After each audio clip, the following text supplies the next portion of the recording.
Senadora Valencia o precandidata Valencia, sobre las posibilidades de una, digamos, de una consulta entre los candidatos, si se llegara o si se ha debatido o discutido entre ustedes la posibilidad de que entre a esa consulta Vicky Dávila, ¿a usted cómo le parecería esa posibilidad, entrar a competir con ella dentro del partido, sabiendo que personas como usted o como la senadora Cabal o como Paola Holguín, pues llevan muchísimos años en el Centro Democrático y digamos, peleando con política, con argumentos políticos y en cargos públicos y entrar en esa competencia? ¿Usted cómo vería ese panorama?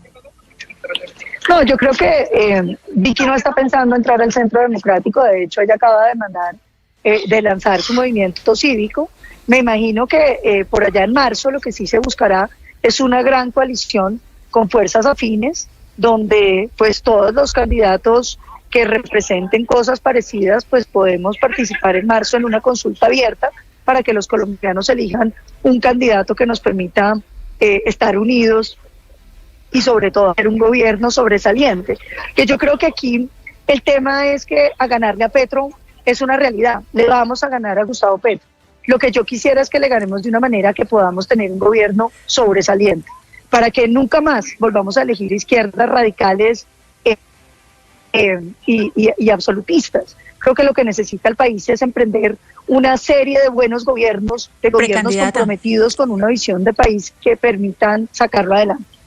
Precandidata Valencia, usted dice que hay cosas que la une con Vicky Dávila, pues no solamente es, digamos, que salga el gobierno de Petro, que no haya izquierda en el poder, pero ¿qué más la une con Vicky Dávila en cuanto a ideas? No, hay cosas que ella ha anunciado que nosotros hemos dicho muchas veces, por ejemplo, la reducción de impuestos. Yo no estoy segura de su propuesta del 10-10-10, pero sí creo que el Centro Democrático quiere bajar los impuestos. De todo queremos tener una tasa de tributación para empresas que sea competitiva a nivel del mundo para poder atraer inversión. Queremos un periodo donde podamos bajar los impuestos para los aranceles, para la importación de maquinaria y para políticas de industrialización en el país.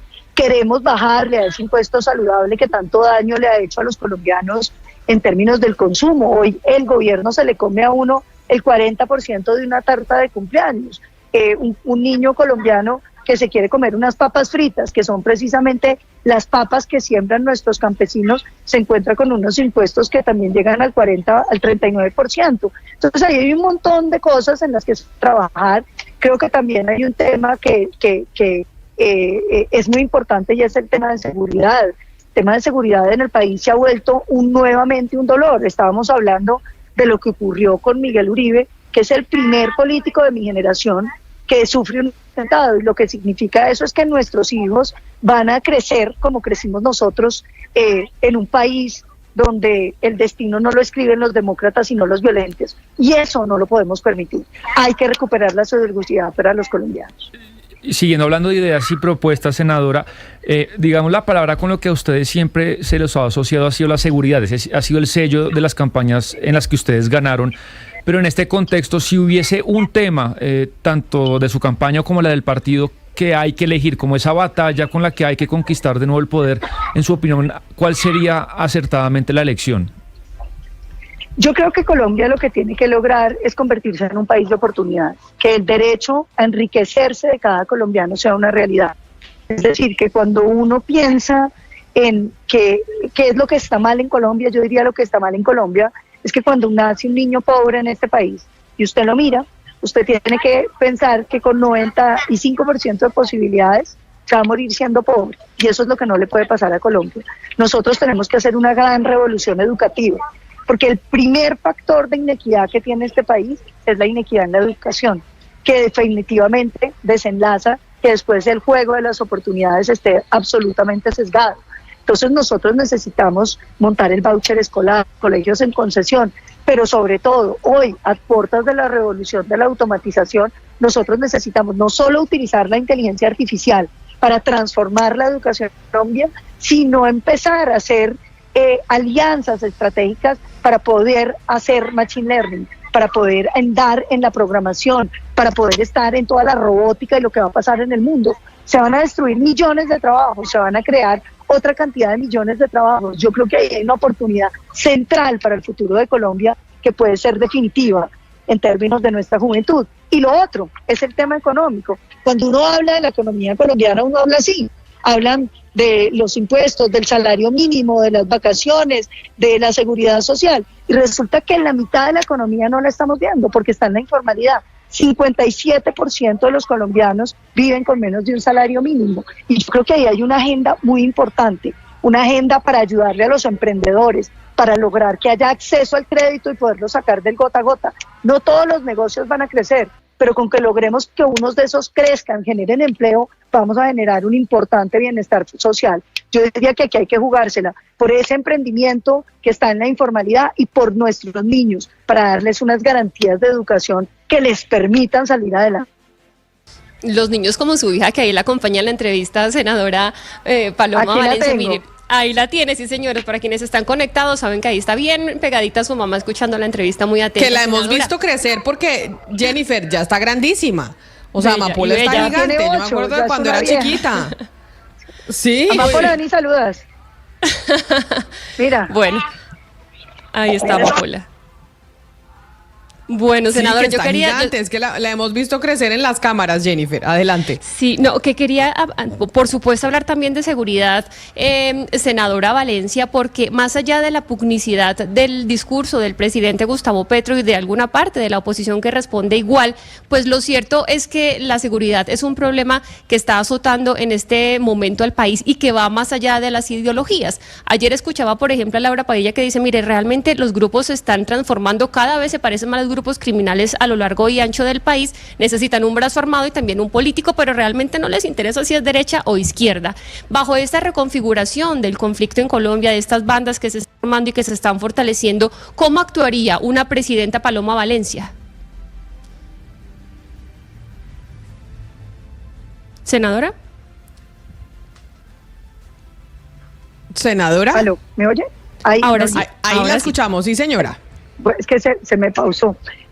No, digo que los recursos que nutren la violencia en Colombia vienen del narcotráfico y de la minería criminal.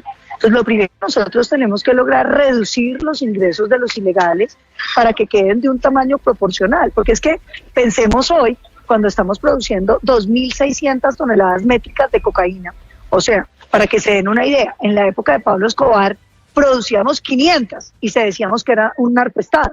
Hoy la producción de cocaína llega a las 2.600 menos las incautaciones. Estábamos hablando de casi 1.815 toneladas métricas de cocaína. Decía The Economist, el primer producto de exportación de Colombia. Y entonces usted tiene grupos ilegales que pueden comprar drones, armas, reclutar, armar mega éxitos. Entonces hay que reducirle los ingresos y eso hay que hacerlo con inteligencia y con política antidrogas. Pero lo segundo, nosotros tenemos que pensar en los temas urbanos, que tienen mucho que ver con los niñitos que están ahí después de la jornada laboral, midiendo calles sin mucho que hacer y que terminan reclutados por todas estas estructuras criminales. Nosotros tenemos que dar un programa de barrios seguros, donde los niños que no están en el colegio están en actividades extracurriculares, que sean deportivas, que sean folclóricas, que sean artísticas, que sean baile, que sean deportes, que sean una cantidad de oportunidades que van formando a nuestros niños, pero que además los alejan de esa captura que está sucediendo, digamos, por parte de las bandas criminales.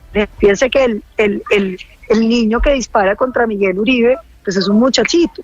Nosotros tenemos que empezar a cuidar a esos niños y cuidarlos implica que el Estado tenga una oferta de actividades atractivas para que los vayamos encaminando hacia otros caminos. Finalmente hay que reconstruir las Fuerzas Armadas, robustecerlo, hemos llamado nuestra propuesta. Hay que volver a generar todo lo que teníamos en materia de inteligencia, volver a crecer el pie de fuerza que se ha disminuido sustantivamente, sobre todo en el ejército. Las incorporaciones vienen fracasando, el gobierno nacional había prometido unas incorporaciones y no cumplió ni siquiera con el 20%. Necesitamos entonces de pronto pensar en una nueva carrera donde todos los que se han retirado o han sido retirados de la fuerza pública puedan ser reentrenados y podamos tener un crecimiento rápido del pie de fuerza. Finalmente yo creo que esto tiene que ir mano de volver a crear confianza entre la fuerza pública y la ciudadanía. Porque sin eso, nosotros nos van a ganar siempre los violentos. Sí, senadora, mire, usted está atendiendo esta entrevista para quienes se conectan a través de las plataformas digitales de Ditu, YouTube, desde la Plaza Núñez, desde el Congreso de la República, donde acaban de aprobar la conciliación de la reforma laboral. Y déjeme preguntarle, pues, si ustedes llegan al poder, a la Casa de Nariño, ¿qué cambiarían de esa reforma laboral que se aprueba hoy y está para sanción presidencial? E incluso, le agrego, de la pensional, que aunque está en el limbo, pues había sido aprobada, fue regresada al Congreso. Bueno, lo primero es que yo creo que el país tiene que aprender a construir sobre lo construido. Uno no puede llegar a borrar lo que el otro ha hecho. Yo creo que si ya aprobaron esas reformas, pues hay que tratar de darles un compás de espera para ver si resultan siendo, como lo han dicho los expertos, malas para el país, y entonces cambiarlas, o si por el contrario resultan siendo una bendición, como ha dicho el gobierno. Y esto se va a poder medir muy rápido. Una vez pase este año y el siguiente, vamos a poder ver cuál ha sido el efecto sobre la empleabilidad del SENA. Si vemos que los jóvenes no están teniendo empleos, pues volveremos al modelo de contrato de aprendizaje para que volvamos a tener oportunidad de que los jóvenes tengan empleo. Si vemos que todo lo contrario, viene subiendo el empleo, pues hombre, la mantenemos. Yo creo que aquí uno no tiene que ser fanático de las cosas, uno tiene que ser práctico, porque la política no es de discurso, la política es de resultado, que es un poco lo que me parece que le está faltando al país, alguien que se dedique a lograr que las cosas pasen, no a decir qué quiere hacer. A veces me parece que el gobierno Petro lo que le gusta es escribir leyes, a él le gusta hablar y escribir, es un poco como un presidente poeta, y yo creo que todo lo contrario, lo que necesitamos en Colombia es la ejecución, es lograr que las inversiones se hagan, que las cosas pasen para ver si logramos destrabar esta bicicleta que todo el tiempo está como a punto de caerse y que no rueda a la velocidad que necesitamos para que los colombianos puedan tener un mejor vivir. Hacer que las cosas pasen. Tengo una última pregunta para usted, senadora Valencia, precandidata, agradeciéndole estar en nuestra sección de los viernes de Patos al Agua, en donde los estamos conociendo a los, 50, 39, 70, ya no sabemos cuántos candidatos son, y esa precisamente es mi pregunta, no por usted particularmente, porque yo siento que usted ha hecho la carrera, ha estado en el Congreso, ha hecho política desde hace bastantes años y ha hecho la fila para ser candidata presidencial. Sin embargo, hoy en día hay algo que comentamos mucho, es que aquí cualquiera cree que puede ser presidente. O sea, en Colombia se volvió que cualquiera puede aspirar a la presidencia de la República porque se le ocurrió, porque cree que es carismático, porque es youtuber, porque es periodista, por lo que sea. ¿A qué se debe, cree usted, que tengamos tantos candidatos presidenciales y tanta gente creyéndose el cuento de que puede llegar a ser presidente de Colombia? Pues Camila, yo veo dos explicaciones. La primera es que estamos en un cambio generacional. Y entonces cuando hay un cambio generacional, pues obviamente hay como un surgimiento de nuevos liderazgos que se van acomodando en la medida en que el tiempo va avanzando. Es normal que esto pase y es positivo. Imagínense un país donde tuviéramos un solo candidato y uno dijera, ay, a mí no me gusta el candidato y no hay más. Que lo ve uno en muchas regiones de Colombia para, por ejemplo, la elección de gobernadores. La gente dice, uy, no, como es de terrible la política, no me voy a meter. Y uno piensa, increíble que nadie le quiera meter al hombro a la cosa pública. Es difícil, pero que es tan necesario. Siquiera para Colombia hay mucha gente que quiere ser presidente. Y yo diría, esto es como Ratatouille, cualquiera puede cocinar, ¿cierto? Cualquiera puede ser presidente, pero no cualquiera puede ser buen presidente. Yo creo que la misión de los colombianos en este tiempo que va a haber campañas no es buscar buenos candidatos, no es buscar quién le cae bien, quién es más simpático, quién graba mejores videos, sino quién podría ser un buen presidente. Porque lo que merece Colombia no es elegir presidentes, es elegir buenos presidentes, para que podamos escribir un destino distinto, para que podamos sentir que el destino lo estamos escribiendo de una manera adecuada. Y lo segundo, no seguir buscando salvadores. A Colombia no la va a salvar una persona, a Colombia la salva una sociedad que defina un buen líder para caminar con él una senda de construcción, de trabajo, de esfuerzo. El siguiente gobierno va a ser muy difícil, va a exigir de quienes estén en él lo sobrehumano, como va a exigir lo sobrehumano de cada uno de los sectores económicos, porque aquí no hay pausa y todos vamos a tener que darle más a Colombia. Yo creo que el siguiente gobierno va a ser de sacrificio, de trabajo, de esfuerzo, y uno tiene que buscar personas que tengan las condiciones para hacerlo. Pues es la senadora Paloma Valencia, precandidata del Centro Democrático a la presidencia de la República. Hoy en nuestra sección de Patos al Agua, como todos los viernes que estamos escuchando a los candidatos aquí en Mañanas Blue. Senadora Valencia, gracias por haberse conectado con nosotros el día de hoy. Muchísimas gracias, Camila, a ti y a todo el programa y a todos los oyentes por haber estado con nosotros y compartir este ratico para contarles un poco de cuál es la Colombia que soñamos y que yo estoy segura que es posible.